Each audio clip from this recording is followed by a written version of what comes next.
Coach, we'll start with you. It's always good to get a win to lead it off.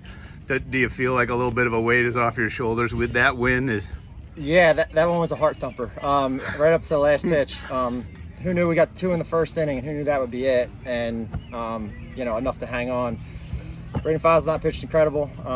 7 innings, 1 earned, 12 strikeouts. I mean, that's exactly what you want from your ace in that moment on that day. And then Kyle LaRosa to come in and lock it down. And we've all been in this long enough to know that pitching and defense is going to win championships at the end. And when you go up against good teams, and Slippery Rock is a really good team and a really tough offense, and we could neutralize them scoring only 1 run. I mean, that's pretty impressive.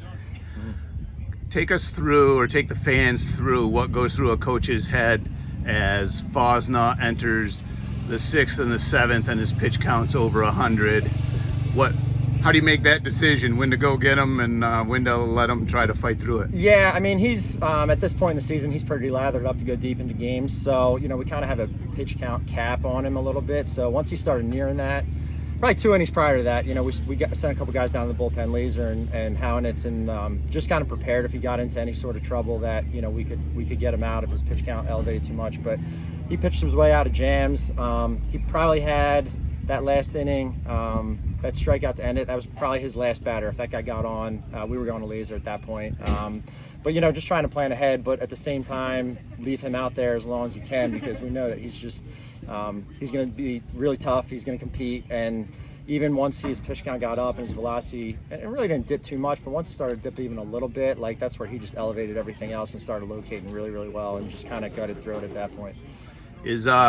Is Laser still a freshman, or is he kind of turned the corner here after this outing? Yeah, I would put him somewhere in between like a freshman and a sophomore at this point. I mean, he's pitched some big moments for us all year. That kind of something we saw from him in the fall. Like, he was going to have to be that back-end bullpen guy.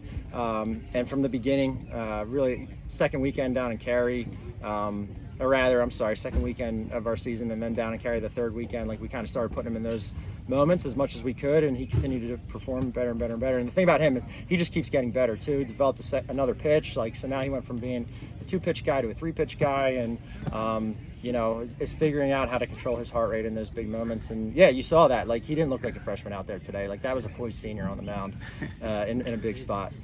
So now Westchester's had a lot of big playoff wins, but this one, I think, is the first one at Serpico Stadium. Oh, wow. At least cool. In the NCAAs. Yeah, that's pretty cool. I didn't even realize that. I told our guys the other day, I think this is the first time we've hosted as a 1 seed ever, if I'm not mistaken. So that's pretty special. But I didn't realize this was the first NCAA, win at home. So that's pretty cool.